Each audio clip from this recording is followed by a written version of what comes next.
Now here I'm using the burnt sienna together with the viridian and the darker green.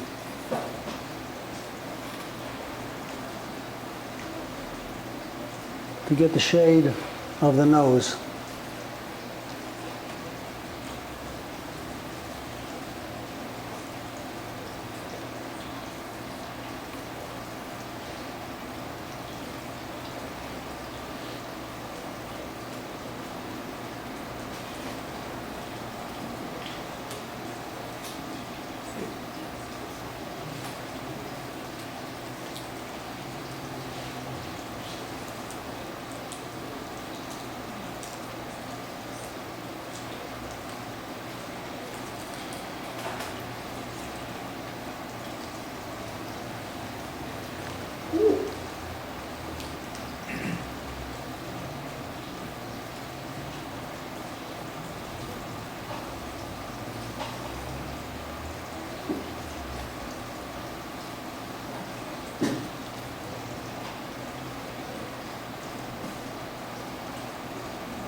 Do you squint?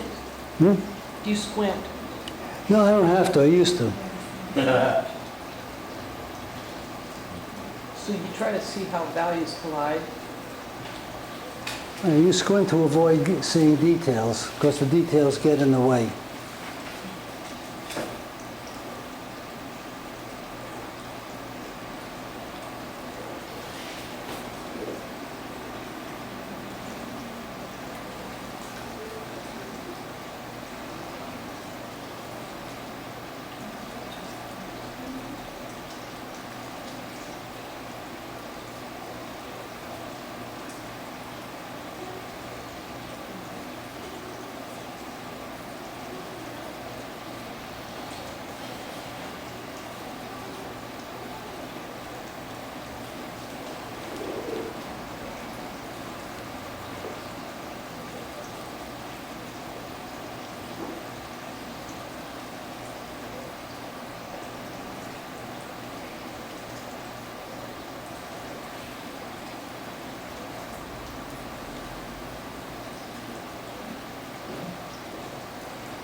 Now, part of what I'm doing is trying to simplify to get the basic form, or what I perceive as a sculptural form in the head. So, for example, in the eye here, I get the light from the lid going down to the bottom lid through the eyeball that's in the eye socket. So then I begin to get that sculptural feeling. See, now even putting in a dark, for example over here, develops that round ball area.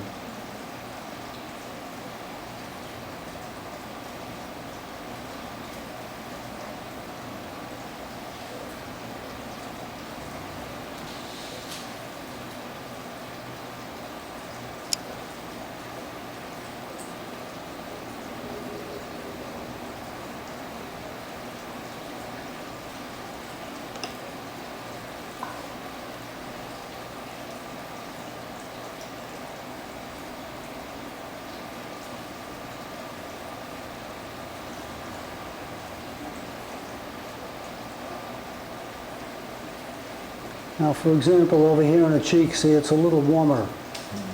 But above the mouth, the area is a little cooler by comparison.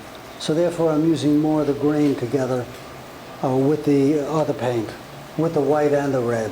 But it's more green, so that this becomes a cooler area than this red.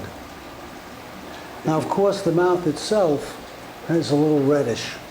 So you have the color of the lipstick.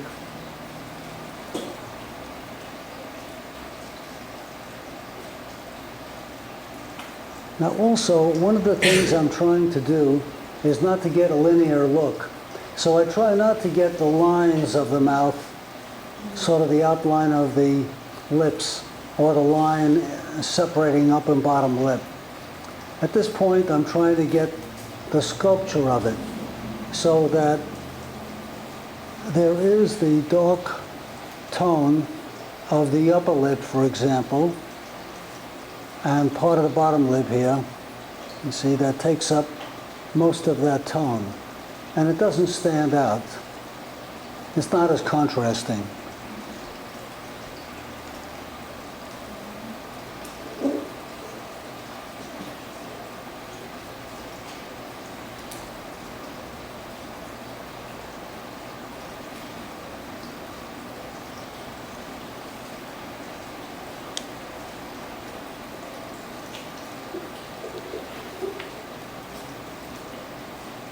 Now see here I've indicated the corner of the mouth, but I'm looking to see how it relates to the nose and the eye. Now I'm beginning to sense that perhaps the eye here has to be a little higher, or the cheek has to be longer. So as I continue, I keep on correcting my drawing.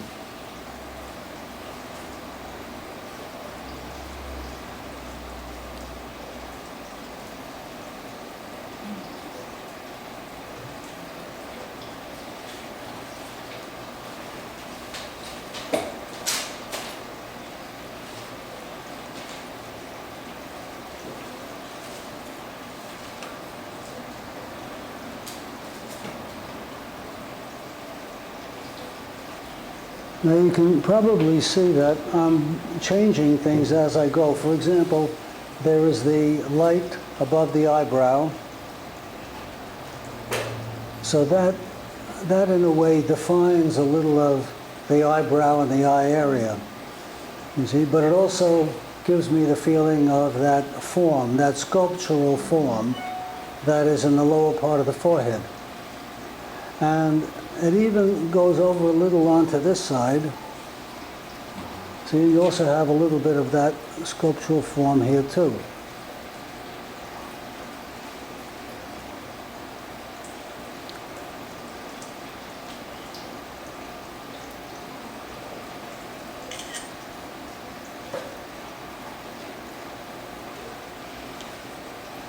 Now, as I look at this, I'm beginning to see that her head is rounder. So I have to try to make it a little wider in places. Perhaps over here it should be wider, and maybe the forehead doesn't go up that high. This is another example of where I'm trying to correct as I go. Now, while I want to keep a certain light and dark, at the same time I kind of enjoy getting a certain transparency in the shade. So I think I'm going to have to make some of the shading in the side of the face a little bit lighter.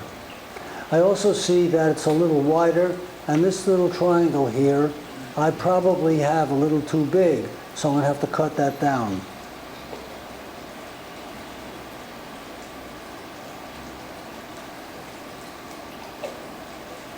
But now I just put a little more green into it, because down here I didn't want it so red. And I wanted to see what it's like if I make it lighter.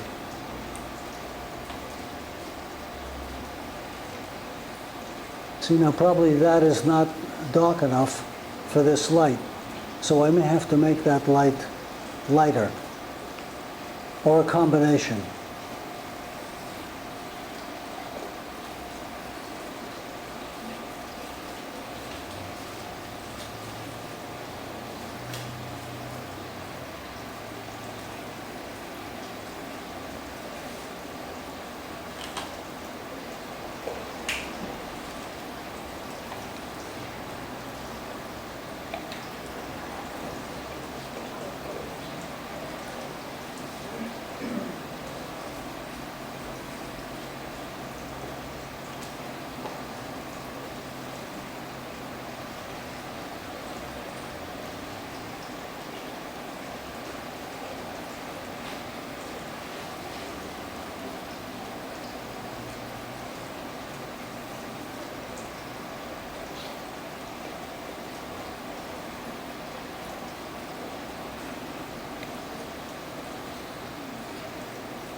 See, when I use the paint thicker and I put it on, then I do get that brightness. We're using oil or Yeah. nothing? No, just paint.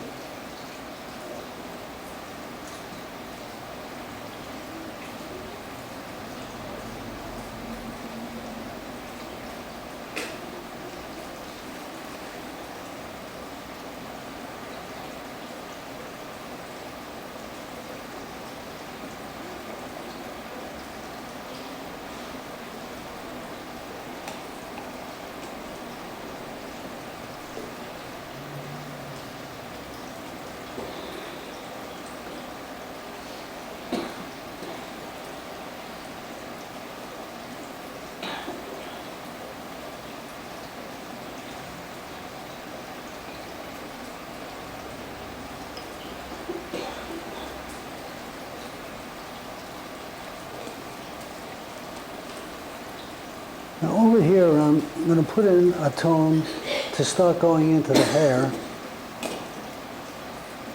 You see, and it's not exactly the dark brown that most of her hair is. Over here it's a little bit subdued or light grayish brown.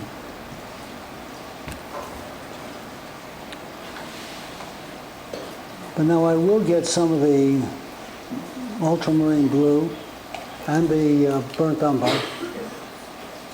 And block in some of the hair over here. Was that the time? No. Oh, how long is she I think I posing? set She my alarm. didn't set it. I don't think I How are set you it. doing? Do you need a break? Yeah, a break would probably be good. You think a break would be good? Yeah, it's been a while. Just a minute. You say we freeze or something. Well, you know, It's like 40 minutes. your kids these days, you know. Kids, It's been 40 minutes? Yeah. Okay. Yeah, take a break. Take a break. Thank You know, I'll tell you, it's good to take a break because then you look at something with a fresh eye. See, besides I have to get more paint out, I want to clean my palette. My palette is too loaded with paint. But there's a lot that I have to correct. I see it in the painting, you know, in order to get her. Now I'm just trying to tone a little of the hair here down the side so this doesn't look like it's a hard edge against the forehead. See, I want it to be a little subdued. So you see I'm going over with the brush to blend a little of the edge of the forehead into the hair. Now this kind of blending I like to do with these big brushes as opposed to a sable, because it gives me a more painterly feeling and there's something aesthetic in that quality that I like. When do you use a sable? Sometimes if I'm working on a little detail and I can't get into it, I need a small tiny brush. I'll get into it that way.